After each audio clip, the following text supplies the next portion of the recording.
अस्सलाम वालेकुम, welcome to my YouTube channel learn ladder. आज HTML सीरीज़ का पार्ट 10 हम लोग स्टार्ट करने लगे हैं, जिसका टॉपिक है बिग एंड स्मॉल टैग्स। जैसे आपको पता है, पिछली वीडियोस में हम फ़ॉन्ट्स के बारे में बात कर रहे थे, जिसमें हम लोगों ने कलर, साइज़ और फेस के बारे में बात की थी। फिर उसके बाद हम लोगों ने उसके फ़ॉन्ट्स में हम लोगों ने बोल्ड टैग, इटैलिक टैग और अंडरलाइन टैग पढ़ा था।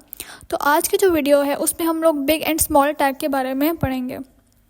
यहाँ पे हमने अपना PHP स्टॉर्म ओपन कर लिया और जिस तरह आप टाइटल देख सकते हैं, मैंने टाइटल दे दिया बिग एंड स्मॉल टैग। ठीक है, सबसे पहले हम देखते हैं कि बिग टैग क्या होता है। आपको नाम से ही पता चल रहा होगा कि बिग टैग क्या होता है। कि फॉर एग्जांपल अगर आपको कोई चीज़ बड़ी लिखनी है, बिग लिखनी है, तो आप डेफिनेटली बिग टैग लगाएंगे। अब बेसिकली बिग टैग के ऊपर भी लाइन आ रही है, क्यों? क्योंकि ये जो काम होते हैं, जो टैग्स हम लोग पढ़ रहे हैं, ये सारे CSS में होते हैं। ठीक है, लेकिन अभी जस्ट आपको बताने के लिए कि कौन कौन से डिफरेंट टैग्स हम लोग यूज़ कर सकते हैं, मैं आपको इसलिए बता रही हूँ। ठीक है, तो इसको भी आप इग्नोर करिएगा। अब आप देखें बिग टैग क्या होता है। ठीक है, फॉर एग्जांपल हम इसके दरम्यान में कोई कंटेंट लिख लेते हैं, जैसे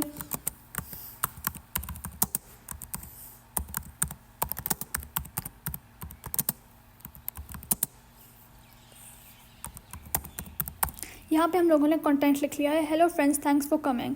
ठीक है, अब हमने इसके जो है बिग टैग लगा दिया है। अब हम इसको डिस्प्ले करेंगे ब्राउज़र में, तो ये देखें, ये बिग फॉर्म में आ गया। अगर हम इसको नॉर्मल फॉर्म में लिखेंगे और आप इसको बिग टैग के फॉर्म में, डिफरेंस आप देख सकते हैं। यहाँ पे भी मैं लिख लेती हूँ, hello friends, thanks for coming. अब आप इसका डिफरेंस और बिग टैग का डिफरेंस चेक करें। सॉरी, ये एक लाइन पे आ गया। यहाँ पे मैं ब्रेक टैग लगा लेती हूँ, ब्रेक टैग लगा लेती हूँ मैं यहाँ पे। अब चेक करें इसका डिफरेंस। तो ये मैंने नॉर्मल लिखा है और ये मैंने hello friends, thanks for coming, ये मैंने बिग टैग के साथ लिखा है। तो अब आप इसका डिफरेंस चेक कर सकते हैं। ठीक है, अगर फॉर एग्जांपल आपने इसको थोड़ा सा और बड़ा लिखना है, तो आप यहाँ पे एक और बार बिग टैग आपको डालना होगा।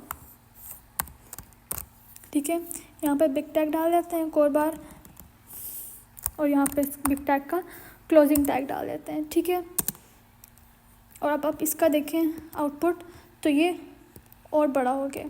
ठीक है, अगर आपको जितना भी बड़ा करना होगा, आप उतने बिग टैग डालते रहेंगे, तो इसका साइज जो है वो बड़ा होता जाएगा। Okay guys, now move toward the small tag.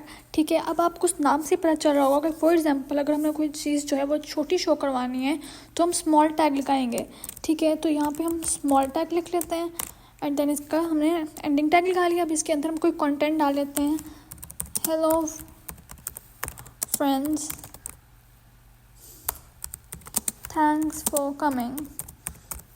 ठीक है, अब हम इसको ब्राउज़र में शो कर लेते हैं, तो आप देखेंगे ये छोटा डिस्प्ले होगा, बिकॉज हमने इसका स्मॉल टैग जो हमने पुट किया। अब ये देखें, ये फ्रेंड्स थैंक्स फॉर कमिंग, इसको हम यहाँ पे ब्रेक टैग लगा लेते हैं ताकि ये अगली लाइन पे आ जाए।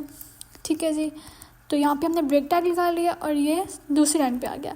ये मैंने आपको पहले बिग टैग शो करवाया था, ये बिग लिखा हुआ है, और ये हमने स्मॉल टैग। अगर फॉर एग्जांपल हमने इससे भी स्मॉल लिखना है, तो डेफिनेटली हम यहाँ पे एक और स्मॉल टैग लगा लेंगे।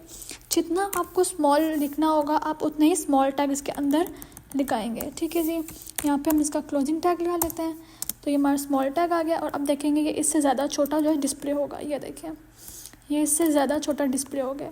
हम एक और स्मॉल टैग लगा लेते हैं, देखते हैं कितना छोटा होता है दोबारा। ठीक है जी, जस्ट यहाँ पे हम इसका क्लोजिंग टैग लगा लेते हैं स्मॉल का, एंड सी दिस, ये और छोटा हो गया। ठीक है, तो आई होप आपको समझ आ गई होगी स्मॉल टैग हमने कहाँ यूज़ करना है और बिग टैग हम लोगों ने कहाँ यूज़ करना है और क्यों यूज़ करना है और इसका फंक्शन क्या है। ठीक है, फॉर एग्जांपल अगर हमने बिग शो करना है तो हम बिग टैग लगाएंगे, अगर हमने स्मॉल शो करना है तो हम स्मॉल टैग लगाएंगे। बेसिकली ये सारी चीज़ें जो हैं, ये अब हम लोग एडवांस लेवल पर जाकर CSS में करते हैं, लेकिन बेसिकली ये टैग्स हैं, तो हम बेसिकली टैग्स पे हम लोग बात करें, तो ये टैग्स में आता है टॉपिक में, तो इसलिए मैंने आपको स्मॉल टैग और बिग टैग के बारे में बताया था। Thank you.